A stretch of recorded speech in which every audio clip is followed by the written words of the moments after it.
Excellency, Ambassador Gamini Samaranayake of the Embassy of Sri Lanka, His Excellency Roland van Remontelen, the Ambassador of Belgium, our good friend who spoke here at the Ambassadors Forum last year, His Excellency Datu Mohammed Samri Mohammed Kazim, the Ambassador of Malaysia to the Philippines, Excellencies, members of the Diplomatic Corps, friends, faculty, students, ladies and gentlemen, good afternoon. Welcome to the AIM Stephen Zuellig Graduate School of Development Management and this year's edition of the Ambassadors Forum. Ambassadors Forum invites, as the name connotes, ambassadors of the different nations to the Philippines to come to AIM to speak on a number of issues. It helps to broaden the perspectives of AIM students, to exchange and contextualize valuable information, and to educate the community on international relations and development issues. Throughout this forum, we invite ambassadors to discuss their country's views on politics, on economics, finance, trade, democracy and migration, climate change, energy, security, and other world matters. This afternoon, our guests will talk to us about conflict and conflict resolution in Sri Lanka. And Excellency, the interest in Sri Lanka is somewhat direct this year. Every year, the Masters in Development Management holds the International Field Research course, which takes the class to a third country. And this year, the country that we are discussing is Sri Lanka. So in August, if all goes well, the class will be traveling to Sri Lanka to do the field work. So we're very interested in what you have to say about it. Sri Lanka is an island nation-state situated in proximity to the southern tip of India with a long history molded by the influence of Hindu and Buddhist ethos.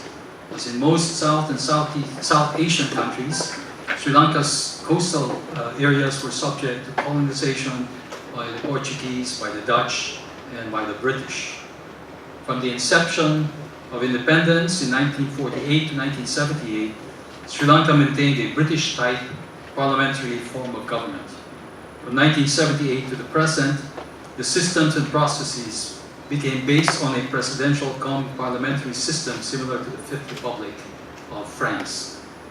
And up until the mid-1970s, the government of Sri Lanka was hailed as a model of democracy within the Commonwealth system. However, this system was challenged by politically motivated armed conflict, which originated within the Sinhalese majority community and within the major minority community on the island. And from the early 1970s, Sri Lanka has been confined to protracted armed conflict in the form of left-wing insurrection, ethnic or separatist insurrection. This has been resolved in the last 5 years, and today Sri Lanka is, if you have a chance to visit, and we will, you'll see that it is, the development has been rather swift following the conflict. The main objective of this presentation is to examine and analyze the causes and patterns of armed political conflicts and how the Sri Lankan government has responded to these. It is the argument of this presentation that the processes of modernization in the form of social, economic, and political expansion has created conducive factors which has contributed to the origin and development of organizations challenging the existing political fabric. The presentation emphasizes the ethnic factors as a mere conducive factor to the social and class factors relative to the origin and development of political conflict in Sri Lanka. The resolution of a decades-long civil war and the recently concluded presidential election and peaceful transition to a new president may offer lessons to the Philippines. It's my pleasure then to introduce our speaker this afternoon, His Excellency Gamini Samaranayake, who is currently the designated ambassador of the Embassy of Sri Lanka to the Philippines. Prior to his appointment as ambassador in 2014, His Excellency was the University Grants Commission chairman from 2006 to 2013, and the Vice Chancellor of the University of Rajarata from 2005 to 2006. He has written and presented multiple research papers on political violence and ideology, including his dissertation, which has been published as a book. So, ladies and gentlemen, please join me in a warm welcome to His Excellency Ambassador Gamini Samaranayake.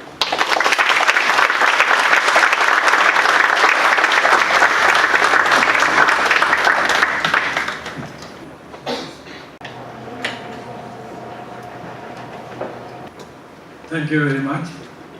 It's a privilege and honor to be able to make a presentation in this hour with you. Actually, I spent more than 40 years in the University of Peradeniya as a student and as an academic. Still, I'm an academic rather than the diplomat.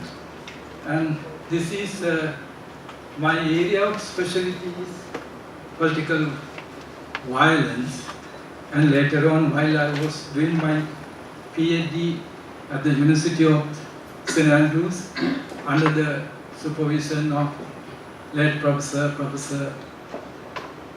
Paul Wilkinson, I totally rely on studying, examining the pattern of political conflict in the third world.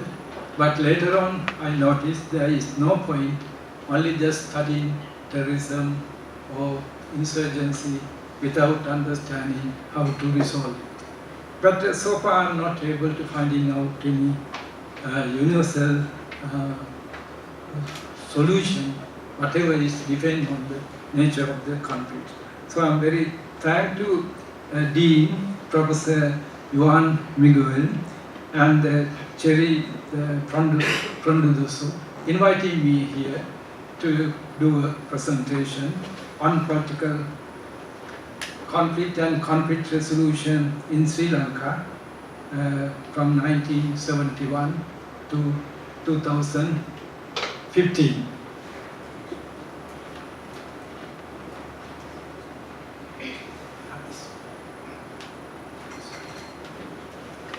Let me start my presentation with this famous, citing this quotation, repeating this quotation by Martin Luther in the 16th century, who initiated the Reformation within the Catholic religion, Christianity. Rebellion is not just a simple murder, but it is like fire which set a land ablaze and lays it waste. Therefore, rebellion brings with it a land full of murders and bloodshed. It creates widows and opens and destroys everything like the greatest of all disasters.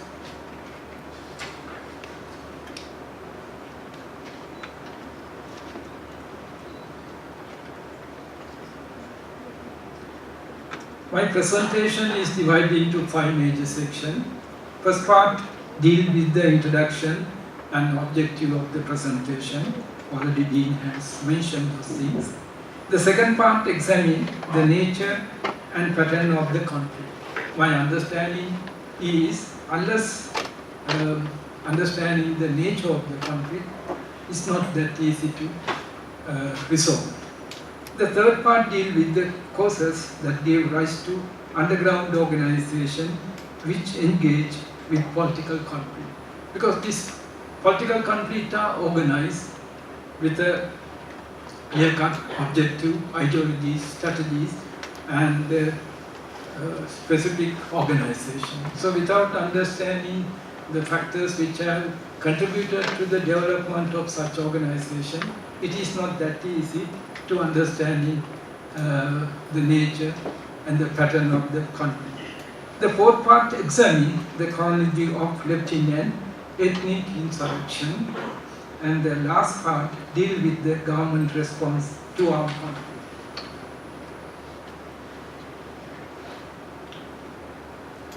This is a brief introduction about Sri Lanka. It is an island nation state situated close to the southern tip of India.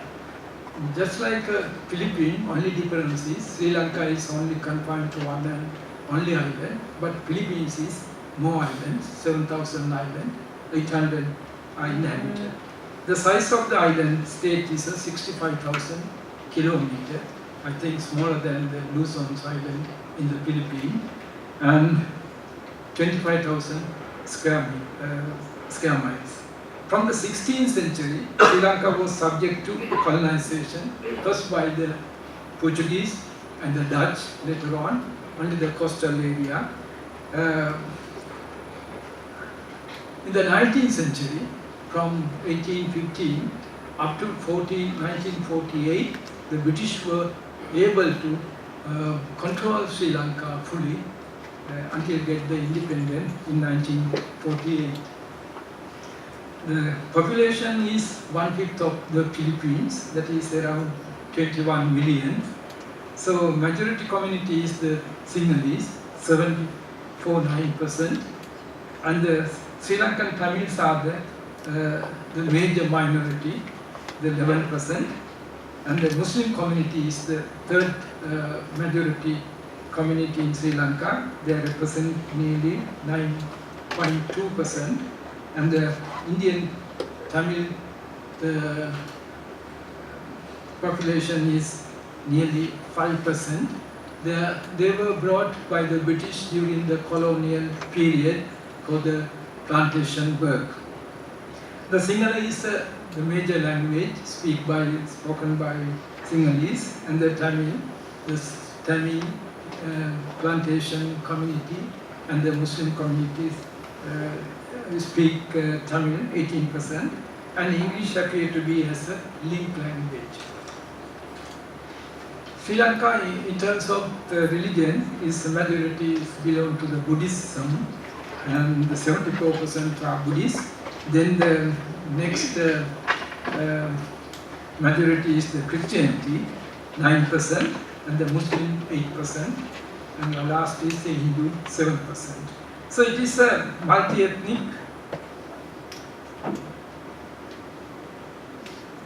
multi-linguistic and multi-religious country within South Asia.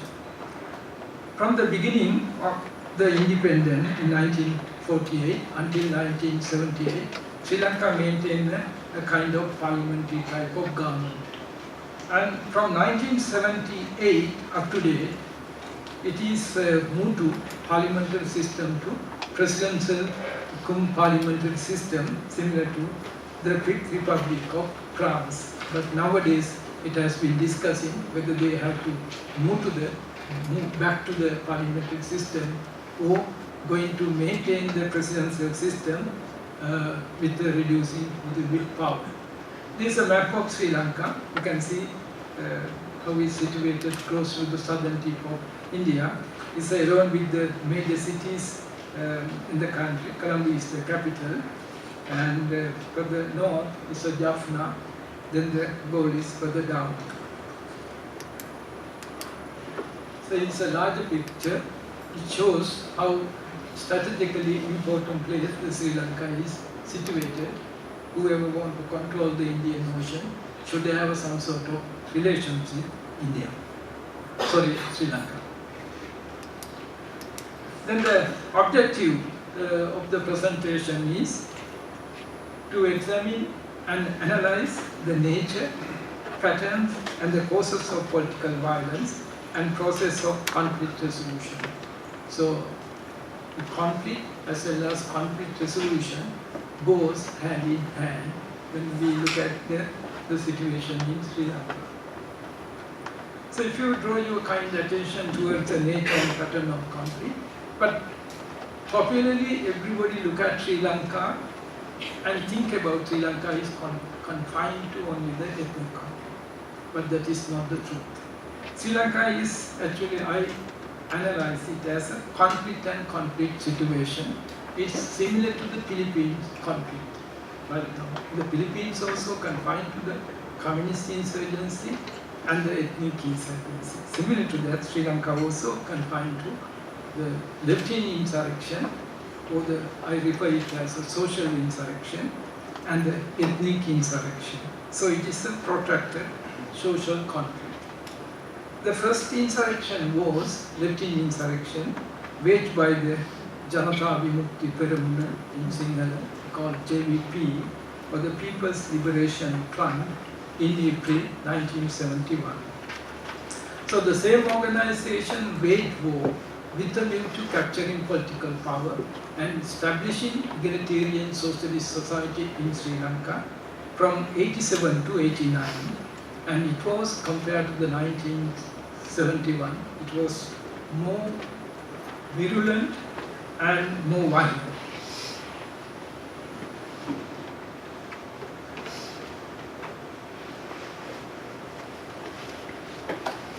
The second part is the separatist insurrection waged by the Liberation Tigers of Tamilina, LTTE. It's referred as the Elam conflict or the secessionist or ethnic insurrection. It started from the mid-70s, actually early 70s, and went up to the 2009, mid-May exactly. But the popular belief is it started after 1983 riots, but exactly it started from the early 70s and it moved up to 83. So my analysis is 83 ethnic riot was a result of the northern war situation. This is a map on the proposed Elam state in Sri Lanka. Actually it has to come to further down from the north part. I can show you later on through another map. It's covered basically the northern province and the eastern province, covering 1/3 of the land of the country and 2/3 of the coastal area. So in order to understand the nature of the conflict, you have to look at the causes behind the conflict. So when we look at the causes behind the conflict, we can look at the two aspects, that is long-term or the precondition of the conflict, and the short-term or the precipitants of the conflict. So long-term and the precondition may contribute to the origin and development of underground organization, because it is pre-planned and with a clear-cut objective, with a clear-cut ideology and strategy. So because of that, it is well organized. So then we have to look at what factors has contributed to the origin and development of such organization, and the short-term factors or precipitants which are conducive to armed conflict.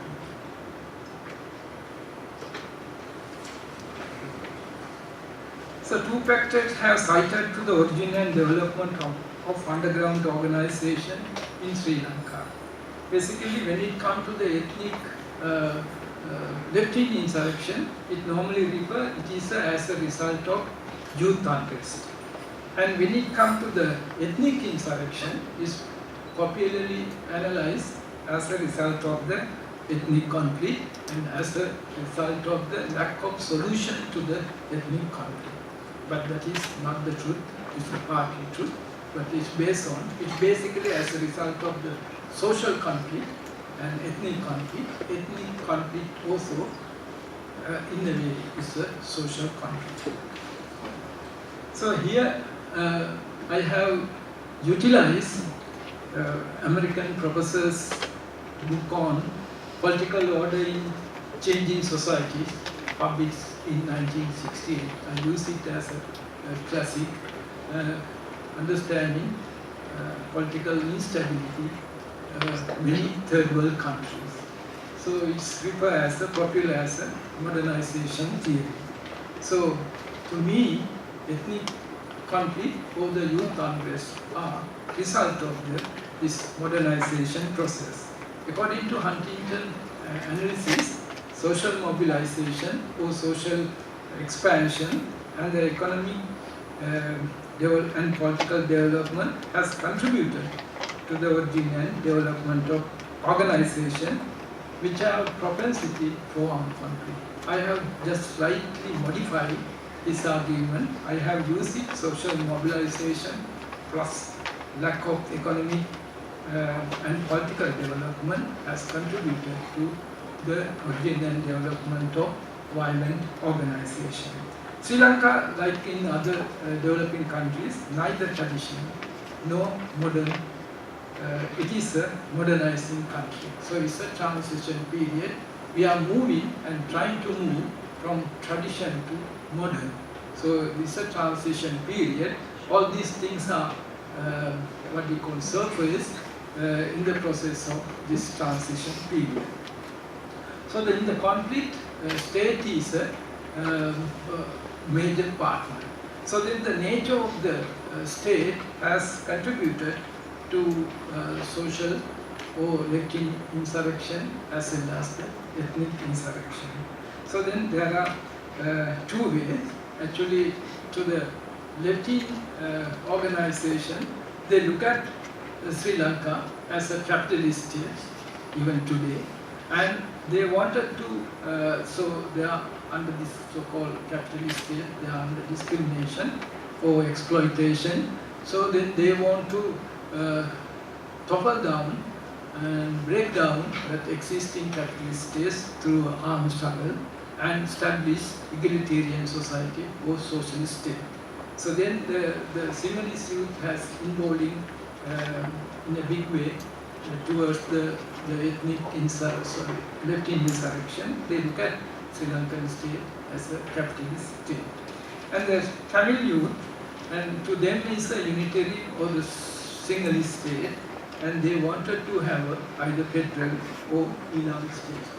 So the state is a partner, one party in the conflict. So generally, the majority community, they look at Sri Lanka, they prefer to maintain the unitary state, but the Tamil minority, they prefer to have a federal state. From 1949, with the establishment of the federal party, they demanded the federal state, but after 1976, all of a sudden, they demanded Elam state or the secular state instead of the federal state. So, if you look at the ethnic country, it is a clashes of two concepts, because the Sinhalese majority look at the Sri Lanka as a motherland of them, but the Tamil minority look at Sri Lanka, particularly the said northern province and the eastern province, as a traditional homeland. So this is a conflict or clashes between motherland and the traditional homeland. So the demand for a federal government was initiated, actually not by the federal party, even before that in 1926. It was proposed by late Prime Minister W.R.D. Bandaranayake after he returned from completing his studies at the Oxford University, and he was in favor of more or less Switzerland type of government, but it was not what you call welcomed by the majority community at all. And in the same period, Canadian aristocrats also demanded a federal type of government, but both idea was not welcome. But the federal party, when they demanded, they utilized a couple of the changes took place after the independence to strengthen their demand. They are the land, the policies on land in the north and the east, and the policy of official language, because English was the official language during the colonial period up to 1956. Then all of a sudden, then there was a request from the big way to have a Sinhala as a official language instead of the English. So then the Tamil community demanded to parity of language. Then the issue of employment is directly related to the language issue, finally the university. But today, exactly 2 decades back, all these issues have addressed, but the conflicts still remain.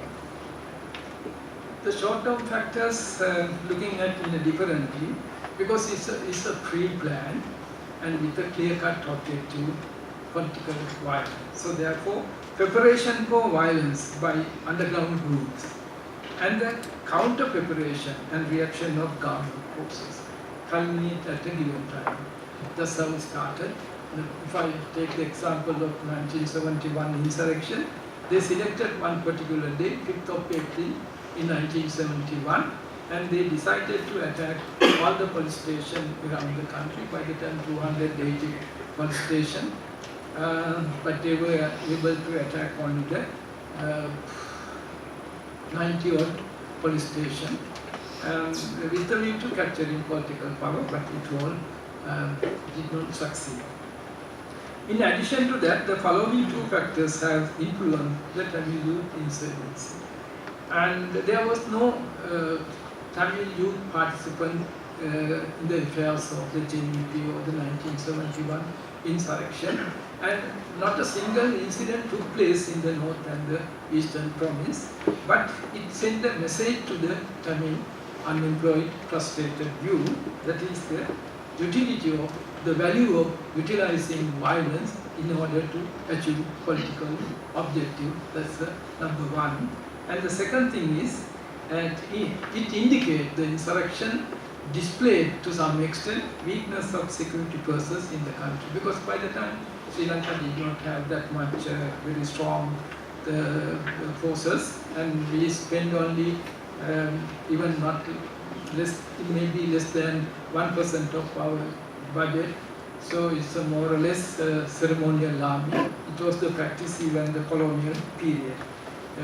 So then these 2 factors to some extent indirectly affected the northern frustrated boys. And the second was very important. That was the second was the formation of Bangladesh, separating from Pakistan, eastern Pakistan, formation as a separate state, breaking from the Pakistan. It proved the value of Indian intervention to create a separate state in South Asia. India and Pakistan was created by the British before they leave from India. So then without the third party intervention, no party is able to have a separate state in the world. They are supposed to have some armed intervention directly or indirectly. Now this is a very good piece of the indication or the evidence. This is actually I received by accident before I went to do my PhD. The present High Commissioner in India, he was a postgraduate student in India, and he was an archaeologist, and we are friends. So he told me this is a good piece of information to you to use your thesis. So it was written by Professor Urmila, late Professor Urmila Patnis. She was the professor of political science attached to the Jawaharlal Nehru University. And it's published in Hindustan Times, 6 March 1972. So by the time we were referred as a Ceylon, we moved to Sri Lanka instead of Ceylon after the introduction of first Republican Constitution, May 1972. So you may not understand what the meaning of Tamil Bangla in Ceylon. It means Tamils are going to create a Bangladesh or separate state in Ceylon. Even to me, at once I did not understand the meaning of this small pre-particle. Because what happened was after the Federal Party, after the separation of Bangladesh, they had a press conference in Madras, by the time it was referred as Madras, today Chennai, and asking Indian sympathy to establish regional autonomy within a federal type of government in Ceylon, Sri Lanka. So then she was writing this piece of paper, and trying to convince them Sri Lanka and Eastern Pakistan or the Pakistan is two different situations. So I have used this piece of the content of the piece of article in my thesis to prove my argument. So the next one is we are looking very briefly chronology of political violence. It's not that easy to brief it, but I'm just trying to give a bird's eye view regarding the conflict. The two left-wing insurrections were a brainchild of Rohana Vijayveera, ex-medical student from Lumumba University. By the time there were a lot of radical students in the Lumumba University. So then they returned to their own country and with the view to convert in their own countries as a socialist country. So, but he was a dropout from the medical college, Lumumba University medical faculty, due to his political activism. So he is the person who introduced Latin American model of insurrection to Sri Lanka. The April insurrection was the objective of the April insurrection was to topple the government and capture power and establish a socialist state. It was popular as a one-day revolution. They expected instant revolution. So normally what the when parties expected is something different, but it was only confined to the not more than 3 weeks. According to government sources, 1,200 deaths occurred as a result of the insurrection, but the media, particularly foreign media, says 5,000 to 10,000 died. So 18,000 went through rehabilitation program and less than 150 tried before the court. Rohana Vijayveera and others received life sentence in the prison. With the change of government in 1977, because it was took place under the Mrs. Bandaranayake, first world Prime Minister government, but in 1977 she lost the election and came to United National Party government. So then after they came to power, they released Vijayveera and others from the prison, and the JVP or the PLF entered the mainstream politics. But after 83 riots, the government accused them they are the organization behind the riots and banned by them. So it was a blessing in disguise to the party like JVP. So since then, until the capture of Vijayveera, he and his party operating underground, and it's led to the second insurgency. It's compared to the first insurrection. It went 2 years, and heavily they went on terrorist activities. And the precipitation factor behind this second insurrection was the intervention of India as a third party and the signing of the Sri Lanka Accord and introducing provincial council system. And that was a precipitation factor. The fault to my knowledge to India is looking at the conflict only one side, completely ignoring the other aspect of the conflict. So it has been taking place from the day the conflict originated. Currently, the JVP is a parliamentary political party. It has 5% of the votes in every election. Normally, its base is youth and the university student, particularly unemployed youth. It is right now is divided into 3 factions. Still, the JVP or the PLF is a major party, and the National Independent Front is a breakaway group from the JVP, and the Frontline Socialist Party is a recent product. And it is, I think they are still maintaining the idea of the socialist state. This is where 1971 insurrection took place. Is this area dotted are mainly Sinhalese Buddhist semi-urban area. No incident took place in the urban area, and no incident took place in the north and the east. And this is the area, the 87-89 violence took place, same as other one, because all these areas, the majority of populations are Sinhalese Buddhist and not fully urban and little bit underdeveloped, particularly deep down south.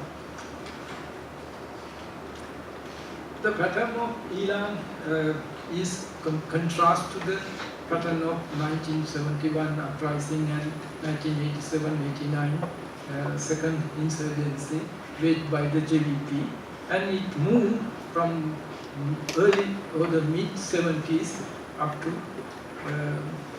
this fully defeat at the Nandikadal, northern lagoon in 2009.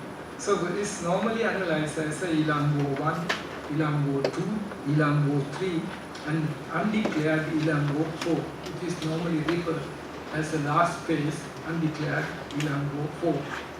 Ilan War 1, the over starting from the 1970s and after the Indo-Sri Lanka, signing of the Indo-Sri Lanka Accord in 1987. As I said earlier, the popular idea is they started after the ethnic riots in 1983, but that is not the truth. The truth is starting from the mid-1970s, because the reason is it's not that easy to say exact date of the beginning of any insurrection and to say exact end of the insurrection. So then during that period, in the first phase of the Ilan War, more than there are 35 organizations, small party, that was the popular among the Tamil youth by the time. Even before 71, it was the passion of the Sinhalese youth, particularly be leftists and radical or revolutionaries. So then there were major 5 organizations. The LTT means Liberation Tigers of Tamil Ilam. The second one is EPRF, Ilam People's Revolutionary Liberation Front. It is a little bit left-wing party. And then the third one is People's Liberation Organization of Tamil Ilam. Then the IROS. It is established outside Sri Lanka in England. It is Ilam IROS, that is Ilam Revolutionary Organization of Students. And the other one is TELO, Tamil Ilam Liberation Organization. So of this group, the LTT assumed dominant position through violence, because their position was should have one organization in order to achieve their objective, which is the separate state. So then they assassinated all other leaders and some prominent members except the heroes. The leader of the LTT was from its inception Velupillai Prabhakaran until his death in 2009.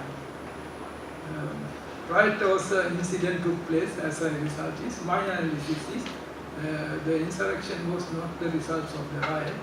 The riot is the product of the insurrection. So then afterwards they started the massacre of civilians in the various places. The major one is Anuradhapura, where I was born and bred in 1984. But it's contributed to the government to have a discussion with the guerrilla organization. It was organized by India. By the time the Prime Minister of India was Mr. Rajiv Gandhi, he organized this Thimphu talk. It's in Bhutan, the capital of Thimphu. And first time in the conflict resolution, the process of the conflict resolution, the Sri Lankan government and the Tamil guerrilla organization met in Thimphu to discuss the problem, but it did not succeed. Then the number of incidents took place and activities and violence incident. But 1987, India was able to sign an agreement with Sri Lanka. Then as a result of the agreement, Indian peacekeeping force came to Sri Lanka to protect the agreement. So all the groups adhere to the agreement and surrender their arms and enter the mainstream politics to some extent. except the LTTE. LTT initially agreed. I think they were forced to agree, but later on they gave up and started waging war with the IPKF. And it is Indian peacekeeping force, but popular idea during that among them was innocent people killing force. And the second Ilam War started from July 1981 to November 1994. These are my analysis, but some may put in that differently. But during the second phase, the major incidents were the assassination of Prime Minister of India, Mr. Rajiv Gandhi, in 1991. It is still a mystery why they assassinated him. And the second one is the assassination of President Premdas in Sri Lanka in 1993. And the third one was Mr. Gamini Samaranayake, more pro-Indian politician, up-and-coming politician in Sri Lanka. He was the presidential candidate of the United National Party in 1995 presidential election. These are the dominant area by the LTT up to 2001. The yellow colored area actually controlled by the government. But this is the exact picture of the proposed so-called Ilam state. It shows, and 1/3 of the land was taken for the proposed Ilam state and 2/3 of the coastal area. So the color, those in the dark colors, are belong to the LTT control area, but in the eastern province, it was it's a mixed area, but that area was also liberated in 2007. But it is more incident took place in that between the northern and the Volnia area. Third Iran War is from April 1995, 2001. In between there was a ceasefire agreement and peace talk, but it was to some extent utilized by the LTT, a kind of interval and preparing for the next war. But this is the period where Mrs. Chandrika Bandaranaike came to power with the message of the establishing peace, and she fully committed to establish peace with the negotiation with the LTT, and actually she offered more devolution powers to them, but the LTT was very intransigent. They were not prepared to accept that one. During that period, they attacked the temple of the Two Tree in Kandy, it's the holiest place of Buddhists, and the central bank in Colombo. The target was, their objective was economically weaken the government and provoke the people for similar things like 1983. And they attacked the Colombo International Airport. To my knowledge, as a result of that, we lost the direct flight between Philippines and Sri Lanka. I think Philippines withdrew their flight from the Sri Lankan airport as a result of that attack in 2001. Then the last phase was the fourth Ilam War.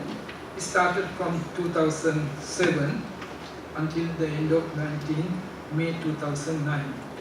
So during that phase, the forces were able to first liberated fully eastern province and finally the northern province. So the exact number of deaths is not known exactly. So it's assumed, particularly foreign media says 8,000 died and many displaced, and 30,000 from the government forces. And there are many refugees, and then the disappearances. But my observation is you get more disappearances in the Latin insurrection than the ethnic insurrection. You get more refugees in the ethnic insurrection. Because finally, now for example, there is a quite large number of population, Tamil population gone to Western countries as refugees. Now they have become part and parcel of LTT propaganda and refer as a diaspora. But basically I don't like to use the word of diaspora. It is coined by the media, but India does not use that word at all. they use the word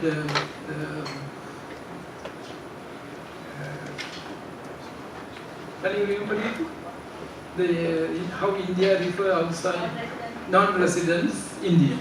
So I prefer the same word, but the diaspora is in the Bible promised by God, honey and milk. There is a promised land. There is no such thing in Sri Lanka. Okay. Now I'm looking at finally the government response before and during the Ilam War. Actually, there were two agreements, but did not fulfill, so I did not implement it, so I did not include that one. So the government policy of counter-violence is a mixture of political and military strategies. That means they tried hard to negotiate with the organization, but did not materialize those things. So in the inception of the war, beginning of the war, so government introduced District Development Council. It's a kind of decentralization in 1981, but they were not prepared to accept that, saying too late and too little. Then afterwards, there were kind of roundtable conference along with the all political parties. And 1984, then again all party conference. Then 1985, we said Thimphu in Bhutan, negotiation, first time government and guerrilla organization. Then again 1986, political party conference. But until Indo-Sri Lanka Accord, there was nothing was were able to decide or the implementers. But through the Indo-Sri Lanka Accord, the government was able to offer a devolution of power without the police and the land power. So it is able to implement it, but the whole Sri Lanka is divided into 9 provinces. Initially, northern province and the eastern province was merged, but afterwards it has to make it permanent, it has to have a referendum, but it was not taken up, and later on, now it is separated. Now there are 9 provinces in the country. Then again, after 1989, there was a all-party conference, and under President R. Premadasa, there was a dialogue, there was a ceasefire nearly 13 months, and there was a very close dialogue with the LTT, and he helped a lot to the LTT, gave money and even the arms. Even recently, one ex-LTT member mentioned that story in the parliament, Karuna Munaligaran.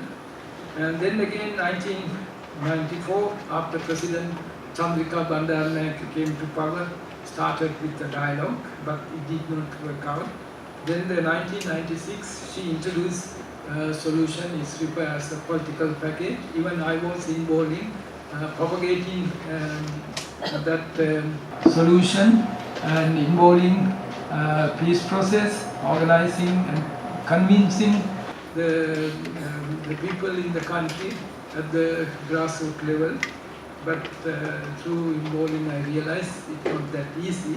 Finally, 2001, the Mrs. Bandaranaike government lost at the election. Then under the leadership of Prime Minister Ranil Wickremesinghe came to power. So by the time Norway involved peace process with the ceasefire agreement, but it was collapsed after the beginning of the Ilam War in 2007.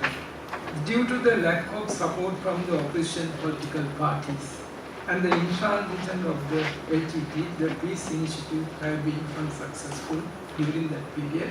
But then the government compelled to continue the war and finally defeat the LTT.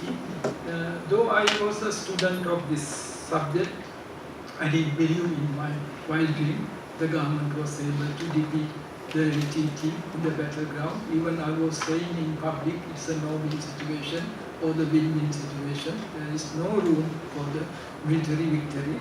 But it was completely different thing took place due to the commitment of the government and the sacrificed by the forces, and they were able to eradicate the terrorism from the country and rescue the people, irrespective of the ethnicity, from the clutches of the terrorism in 2000. And it is not, through the sacrifice of their life, but that is not known by the outside Sri Lanka. After the defeating the terrorism, government response is based on the following 5 R's, that is rehabilitation, resettlement, reintegration, reconstruction, and reconciliation. So government actually rehabilitated former LTT cadre, 11,000, and they have handed over to their families and no more in the prison or rehabilitation camp. And once the war was over, there were 1.5 million mines were buried in the north. So then it was already cleared with the assistance of Japan and several countries. And I think 95% is already completed. There are some mark area. Even I have visited a couple of times after the war. I have seen that with the poison mark. That means 95% clear. Then the resettlement, because the LTT used civilians as a human shield. When they lost Jaffna, that was, I forget to tell you, in 1995, the government forces were able to capture the capital of the northern province, Jaffna, and they were able to maintain that. By the time LTT strategically retreat to the Vaunia, Kilnochi, that area, along with the 300,000 civilians, and so then almost 500,000 civilians were in a way is a kind of IDP. They were in the camp, and the government was able to, 95% was resettled. It's not that easy to do that one, because each one is divided in caste and all these things, so they want their own places other than any other thing. Even the Sinhalese and the Muslims were expelled from the northern province, and they are not fully settled down, but a major portion of the displaced people already resettled.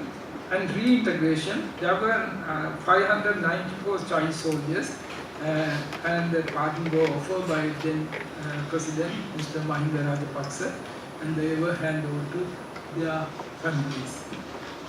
And the reconstruction took place in a big way, and the development, roads and railways. Railways did not function nearly 24 years. It was destroyed by the LTT. Now it has starting before the election started. And other transport facility, health service, housing, education, everything was supplied to have a civil society. And the local government and provincial government council election established after 2012 and 2013, and in the recently conducted presidential election also, there was 80% of the turnover from the northern and the eastern province. And by the time there was a accusation of the violation of the human rights, actually the defeat of the terrorism was in a way is a protection of the human right to all the people in the country. And during that period, nobody knows when anybody is going to die. Every day we were hearing some story, but unfortunately the outside world was not fully aware about that. To me, actually, they were worse than today ICIS. It's a worse than. Similar, the things took place, but nobody cared about that.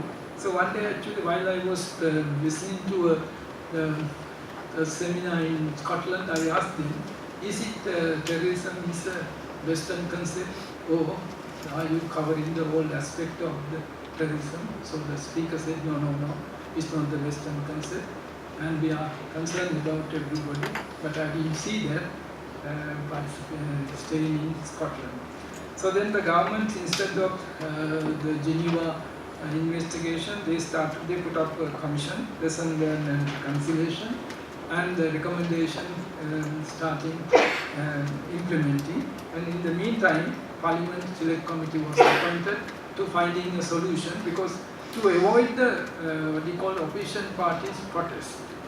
It should be a national agreement. Without that, what would happen is the opposition party try to get the political mileage. So because of that, former government particularly established parliamentary select committee, but the opposition parties and the main Tamil party, Tamil National Alliance, did not participate in that one.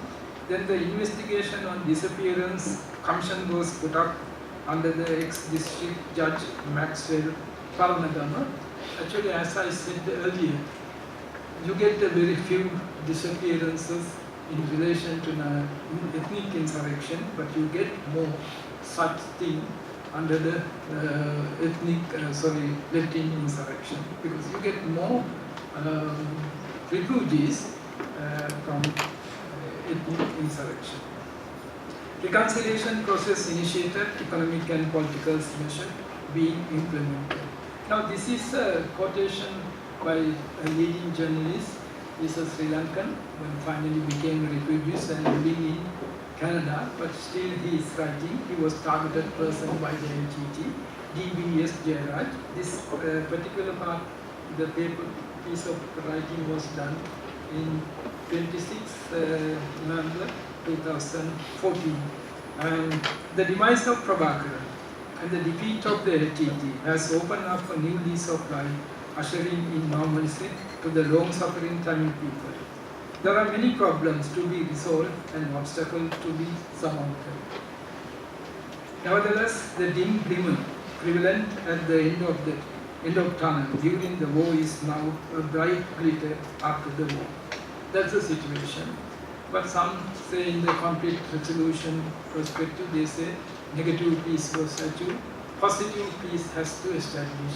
But I was watching a tube, and somebody from ex-commando, British commando, doing his PhD at the Sydney University, he presented a paper on conflict resolution in Sri Lanka, and he said there was negative peace, but positive peace has to establish. But somebody from the audience, so my guess is she's a Tamil lady, she has a very nice question, and asked any example about where positive peace established. The speaker was not able to answer that question, and there was a panel, they were not able to answer. The person who chaired, he said some Scandinavian countries. But anyway, now without any fear and suspicion, anybody can move around anytime in the country. So you are preparing to send your student to Sri Lanka, and they can come peacefully, no harm at all. And I will give you that guarantee, and nothing fear. And those days, even when I want to visit the university in the north and the east, I went by air. And even by air, I was not fully aware whether I can return to my home. So one day I went by chopper. Chopper is not like going high like the helicopter, with the Deputy Minister of Higher Education. And when I went there, it was Batikalo, it was kept there. Then the Air Force officer said, "Sir, it can't stay here, sir, they are sending mortars there." Then I got frightened. What the hell, I came here to get the mortar attack. But anyway, we returned same day, but the following day, there was a group of ambassadors visited, American ambassador, Italian ambassador, and Italian ambassador got injured. Not big way, but he injured because they sent the mortars. That was the situation, though there is no such thing. Not a single incident, violent incident took place, other than some crime, no harm to any foreigners. So there is a peace in the country.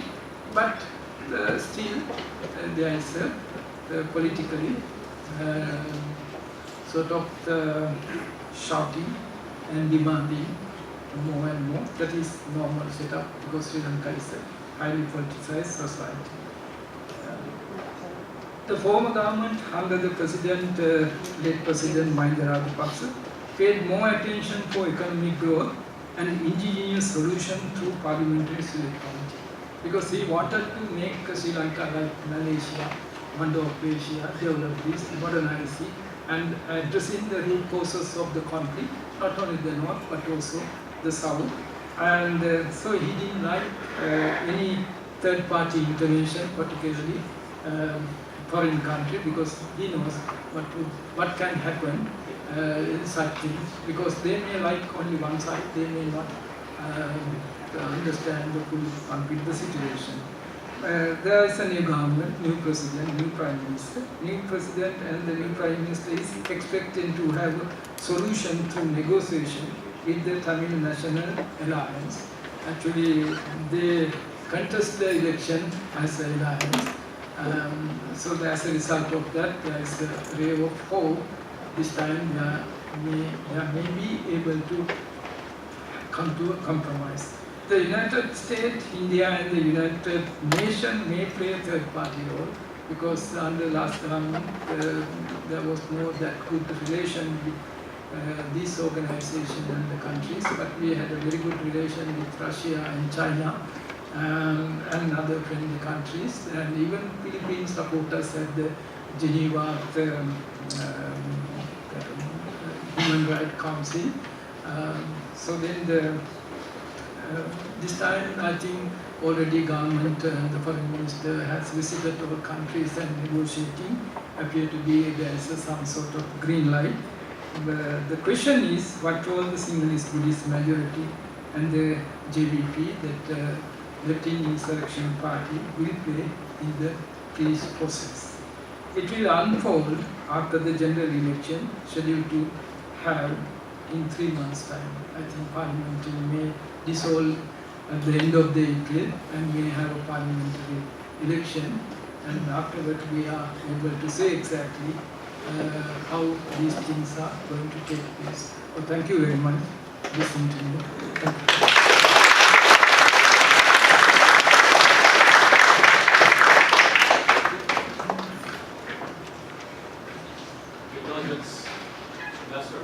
Questions from the floor? Yeah. We ask that you identify yourselves. It's a free talk. Yeah. Your Excellency, thank you very much. You have really given us a very insightful of these conflicts and all. Actually, I'm Rajni Sharma. I am from India, and quite a fan of Radio Ceylon. And those days I was very young. There are quite a few things, and I'm absolutely delighted you are the right person to, interact on this matter. First of all, I was a little surprised when you used the word evidence in the article written by Professor Urmila in Hindustan Times. Maybe after this, I can learn more about this, how this come as an evidence. But my question before you, and I'm sure I will learn more from this question. After the conflict, like wiping out the LTTE, absolutely, it's a major step in the development of Sri Lanka. And as you rightly said, there are, some allegations, or there are some people who are saying that there were definitely human rights violations.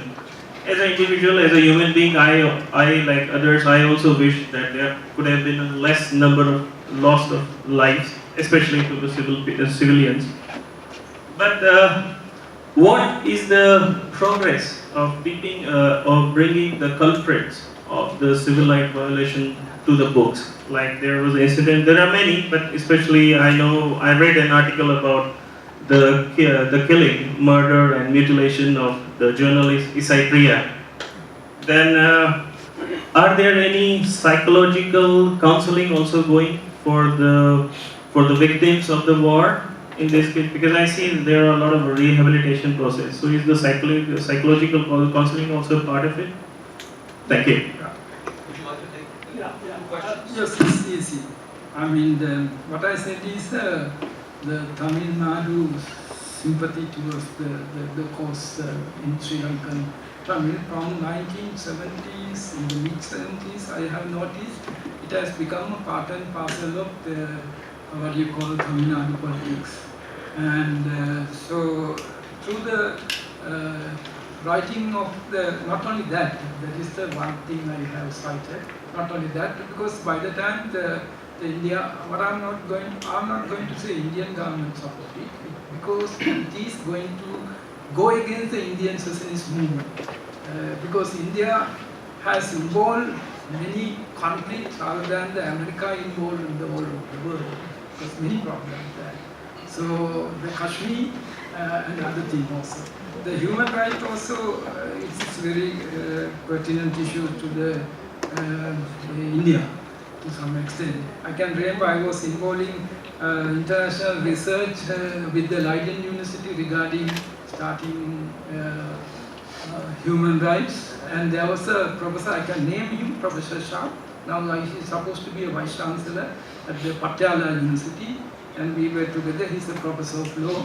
Initially he involved, but he was very reluctant to continue the research, not because anything. He had a suspicion about that research project.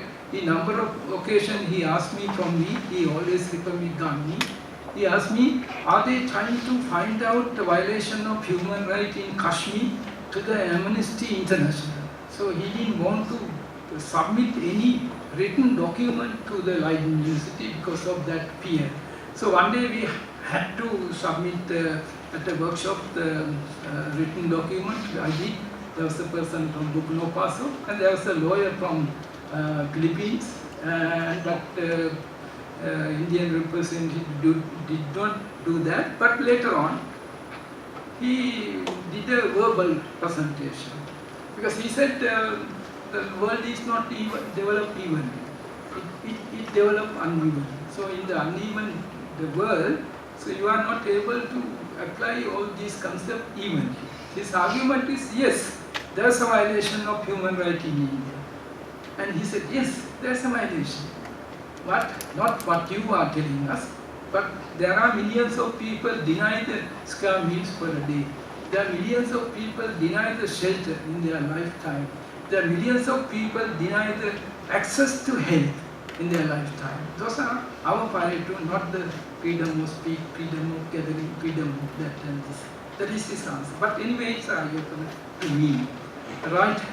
As I pointed out, Martin Luther King, is the whole issue. Terrorism violates the human rights of the country people. And many people, I didn't get the numbers exactly, they butchered the small boys and the girls irrespective of their, what you call, thing. So we hate that one. So then it just started. It's not easy to finish it. Even I think number of incidents took place internationally is not over. We are very much concerned not only with Sri Lanka, but also Afghanistan, but also Iraq, but also Syria, and all over the world. So we have to have one policy, not the. We are very much committed for the democracy, not the hypocrisy. This is right. We were under 450 years under British and the Portuguese and Dutch. We just got the independence 1948, thanks to Indian independence struggle. So it is a process.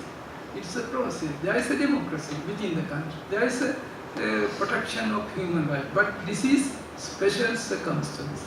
This is, the government had a 30 years war with the terrorist organization. They didn't care about anybody's life, not only life of Prime Minister of India. He was an up and coming South Asian leader, and they assassinated him by using suicide bomber during in the eve of the election in 1991. And it is not to get a revenge from him, because the Indian peacekeeping force soldiers raped the Tamil ladies. That is totally not the truth. And still it's a question to me, why they killed him? Because I'm looking at differently. Actually, this movement started in Sri Lanka, assassination of Alfred Durayappa, mayor of Jaffna. That's how it started. I don't know whether similar incident. So Sri Lanka is a sovereign state and not interfering other people's affairs at all. But I don't think that is valid, because we are living in a global village. It is a small cog in the world politics. We know that about that. But it's a kind of, what I notice is, it's a kind of twisting arms to some extent. But it's a wrong, because looking at only one conflict. If you look at the how the counter-violence took place, counter-insurgency took place in 87, 89, you can compare. I have told that. It is because due to the situation, we want to have a peaceful country and all these things. But whatever, that's why idea of the lesson learned and the thing established by the government, and that's the situation, honestly speaking. And still, actually, during that period, I was the chairman of the University Grant Commission. And until the end of the war, we were not able to admit the student outside the Jaffna Peninsula to the Jaffna University. And soon after the incident, not only admitted, and I who initiated the establishing engineering faculty, Jaffna University, it is now actually started from this year. It is established in Kilnoch. So, should allow to settle our problem ourselves with the assistant. Be welcome assistant, friendly assistant. Not we don't like any bully, something like that. But now the environment is fully changed, so we have to do it very carefully. So everybody is very much concerned about the conflict and conflict resolution and the incident taken place within that process. So we have to look at in that perspective with dignity and other things. I think, if I'm not wrong, because inquiries is going on according to the tradition. That is not separately, because you can't bring army officers to the public court, and those things are taking place without provoking the people of that. And we don't welcome such things, but compelled to do that, honestly speaking. Okay, it's 6:35. Shall we agree to end by 6:45, and then there is a reception afterwards, a chance for you to ask questions, but on a more informal basis. Professor, I don't mind any number of questions because it's my habit. I don't like to leave this room without answering the question, because it's a kind of help to understand the situation. I'm not just a preacher, I'm a learner. Yes, go ahead. Yes, please. Neil, and then Reza, and then you. Good evening, sir. Me Anil Gorkali from Nepal. And being a neighbor to Sri Lanka, we are also facing a similar problem in Nepal for many years. And then we have been closely observing the Sri Lanka, how they have done the past years. So from it was started with all HT, all we already knew it. But in some of your presentation, I just saw that it was, you concluded that, you made a conclusion that it is not a ethnic problem, ethnic conflict. So it's you said it's a social conflict. So would you please, so how you have concluded that it's a social conflict? Can we take 2 more questions? And then Yeah. Okay. Reza, and then Neil.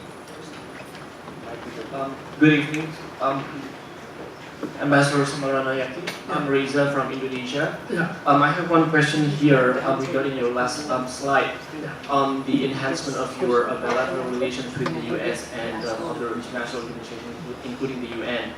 My question is, what is your view on foreign intervention in Sri Lanka in terms of, say, national security and economic growth? Okay. Neil? Your Excellency, Mr. Gamini Samaranayake, my name is Muhibullah. I am from Pakistan. First of all, I would like to thank you for sending the cricket team to Pakistan a few years ago when you were struck by this Talibanization and no international cricket team was coming to Pakistan. So I'm deeply thankful for that part. I come back to my question. I would like to ask about Mr. Rohana Vijivera, who was the founder of this People's Liberation Front. Yes, sir. And he was a socialist by mind. He learned this socialist mindset when he was in USSR, and he was very strong on those lines. So, and then when he came back, and then he started his struggle for the socialism because his father was also a socialist. So, what was the point that he changed his mind from being a non-violent to violent, and what was the motivation behind that? And was there any study conducted to prove that that something really happened and then he changed his lines from being normal to one? So that's my question. Thank you. Thank you. Okay, right. I take first my Nepal, the friends. I have been to thrice, I think, Kathmandu. And ethnicity also part and the social aspect. Because what is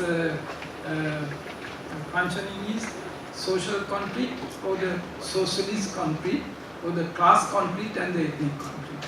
That is one. So if you look at it in the broader perspective, I look at it as more social because this is the question to me, how the ethnic conflict transform to the ethnic insurrection or the terrorism.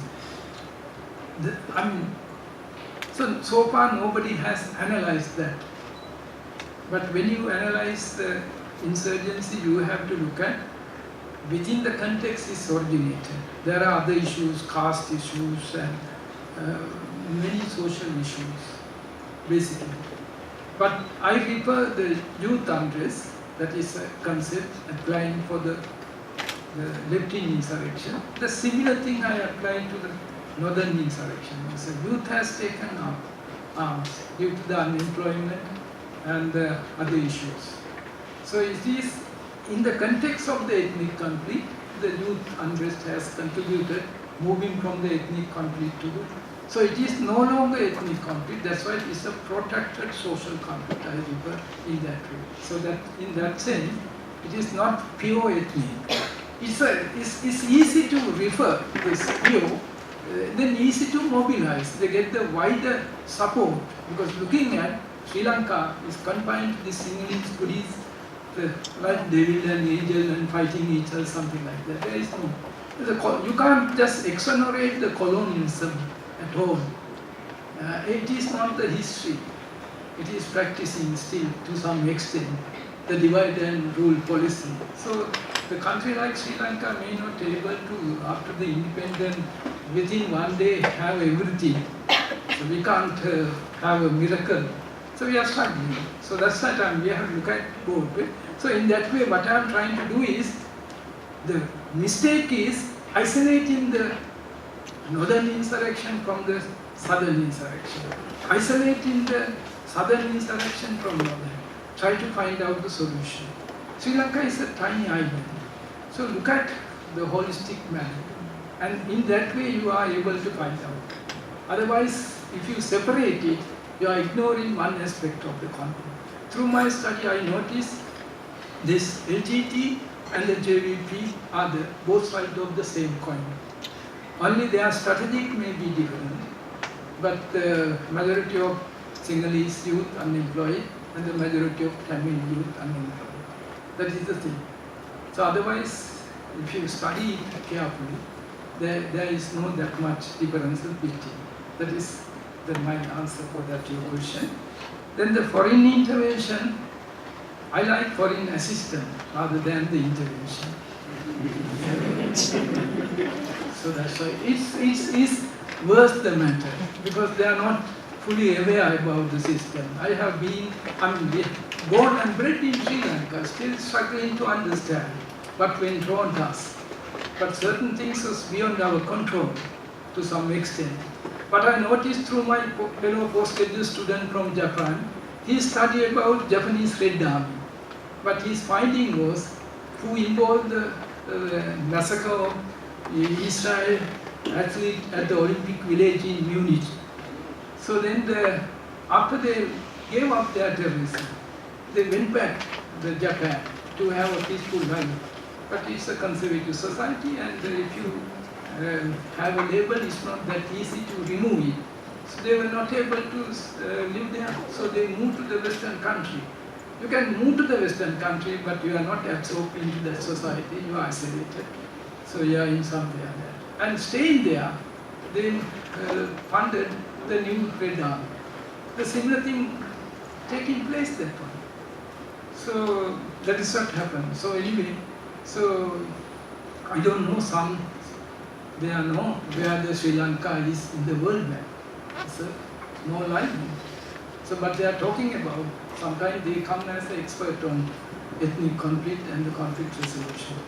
So then I like assistance, so it's any country, friendly hand, not any intervention at all. It, what we call, in that way you can say, sometimes problem is better than cure. Certain things we are not able to finding solution, say diabetes, we are not able to, there is no permanent solution, you should be able to manage. So if the country allows us, we are able to manage without harassing anybody. The third question is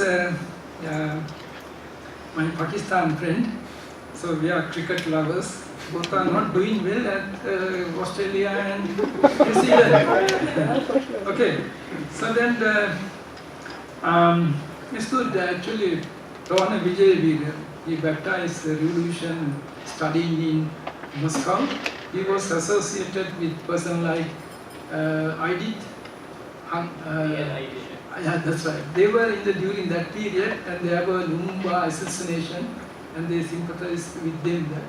And Karume and Hanga, who was involved in the Zanzibar revolution before Tanganyika and Zanzibar joined and created Tanzania. So he was that one. He had a very good knowledge regarding the international revolutionary movement. He returned to Sri Lanka, and he was actually dropped out from the medical faculty because when he returned to Sri Lanka, he did not get visa from the embassy. So finally he became a full-timer, Chinese Communist Party, and starting his organizing the JVP movement. He had the power, the organizing power. But the only thing is he did not learn through his lessons to some extent. So until he died, he was committed revolutionary. So he introduced, the good thing of him is he radicalized the youth in the country. So radicalism I welcome, but the constructive radicalism, not the destructive radicalism. But unfortunately, he popularized the destructive radicalism. That is the situation. But he is committed until he died as a revolutionary. So he is the person who brought the Latin American type of insurrection to our region. So that is the situation. All right? Okay, we'll take the last set of questions. I think there was one back here. Okay. Upstairs. And then Yes. Idris was here. And then I had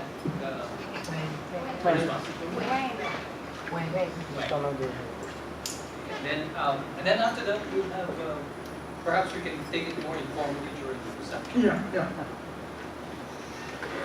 Okay. Sir, good evening, sir. I am, Your Excellency, sir, I am Lieutenant Junior Grade of 7, sir, from the Philippine Navy, the Armed Forces of the Philippines.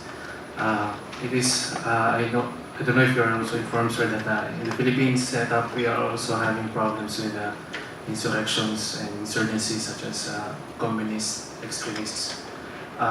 We are trying to address the problem, and we're trying to study also the case of Sri Lanka and the Tamil Tigers. We'd like to ask you, sir, one direct question. How were you able to gain popular support in your country so as to make the image and influence of Tamil Tigers, if not negligible, manageable, sir?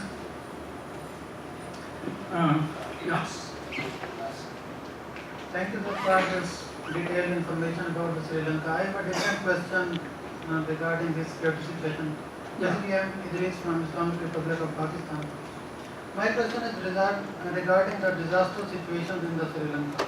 As the Sri Lanka island, we will be definitely facing some natural disaster and the calamity. As due to the climate change and the global warming, as the scientist predicts that due to the rise in Earth's temperature, sea level is rising. And with the increase of sea level, as scientists predict that sea level will increase 2 to 3 feet in coming 50 to 70 years. If this happens in the Indian Ocean, what will be the state of Sri Lanka? Is this exposed to those disasters or is safe? Good evening, His Excellency. We are deeply honored to have you this evening. I am Charisma Ututalum from the southern part of this country, the Philippines. His Excellency, I feel that your place is no different from my place, especially when it comes to violence. I am looking at those child soldiers that you have mentioned a while ago, because recently our terrorists from our place are getting younger and younger. So I am curious as to how your government has gone into the reintegration of these child soldiers, and where are the children now? That is my question. Thank you. The first question, you got any question? Right. After my presentation, there are two brigadiers here, they are studying under the Defense College, they will answer a number of questions rather than me. I'm in the academic arena, they were in the battleground. So they were the people who defeat the terrorism from Sri Lanka. And the first question is popular support. The JVP at the election level, they have a 5% of turnover at the election level. But they somehow dominate the university student politics to some extent, and so that's the situation. But when it comes to the Iran situation or the separatists, and there is but to me always I look at it in that way. That is, Sri Lankan Tamils are not that involved in the big way exactly. They may used by outsiders, those who live in the outside countries, with more facility, the Sri Lankan youth as their good soldiers. But otherwise, I don't think the Sri Lankan Tamil welcome that sort of things, because still today, the Sri Lankan Tamil, majority of Sri Lankan Tamil live outside Jaffna rather than India. So they like to have. So it's very difficult, but at the election, they may vote against this government or other government, whatever. But whichever government is finally, majority is there from the majority community. So they take it. So basically, I don't think that there's a popular support for any party when they are going to use what you call the violence. That's the thing. Otherwise, there's a sympathy towards because they are young. And good thing you raised that my Pakistan friend regarding the situation. I'm not fully aware about that because I'm only looking at the level of violence in the country. So now I'm a bit happy it has come to the low level. That's one. But I think before Sri Lanka it will affect in a big way to Maldives. Definitely. Yeah, that's right. So far we don't have that much. I'm not going to say that. But still not fully aware, but you made a very good point. So make a kind of alarm, something early morning. So, but unfortunately, my geography is very weak. And you asked a question about child soldiers. And they were nearly 500 and they were liberated. It was actually HET recruit them forcibly. Some of my university friends, they gave ransom to the HET to protect their children. And they moved from Jaffna to other area in the country because it was. But 500 child soldiers, I have done a paper on that one. And they were recruited forcibly from the school. And they used, because nowadays child soldiers are very popular things, because anybody can, it's a very light weapon. AK-47 is a very light weapon. It's not heavy like in those days. So any boys can handle it. That's what happened. I don't think that much child soldiers in your country. Anyway, the former president, after the defeat of terrorism, pardoned everybody and they allowed to continue their study or they allowed to find any employment if they like it. Even when I was the chairman of the University Grant Commission, those who were in the university joined the HET And finally, we allow them, if they like, to continue their study. And others also, we help them to finding suitable employment.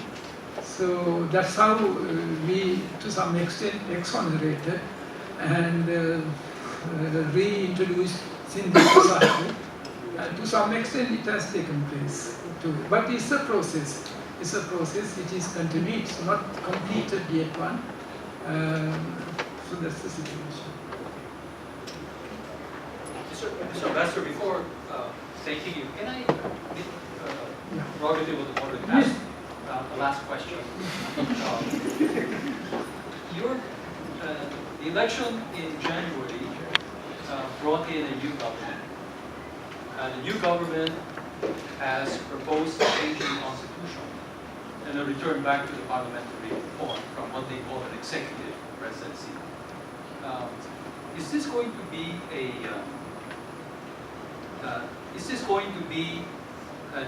peaceful transition, do you think, or do you think there are going to be problems along the way? Having gone from a very strong presidential form of government to a more balanced executive, legislative, parliamentary form.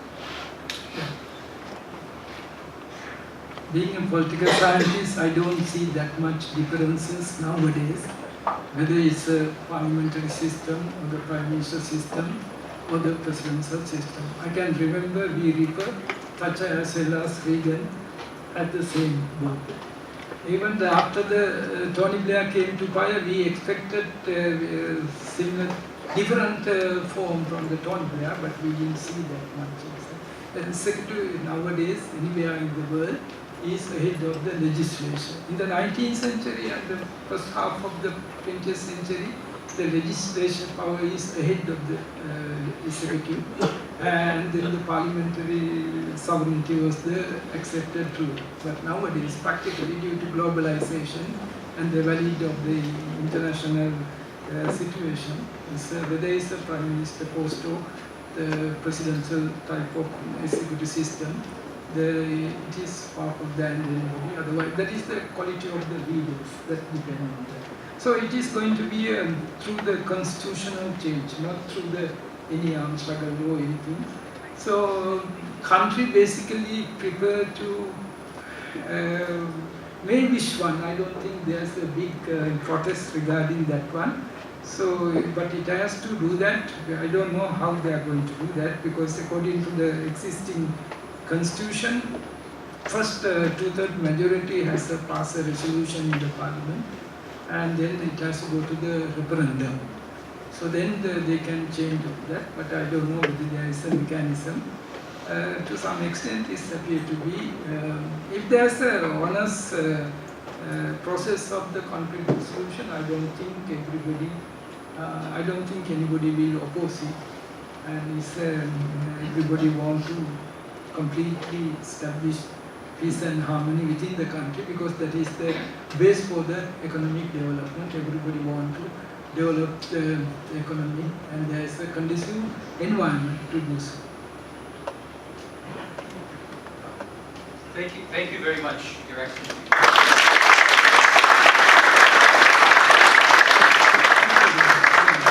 I think you come as a diplomat, but I think you spoke like an academic. With a lot more academic freedom, I think, in some of the statements that you made. I'd like to extend a token of appreciation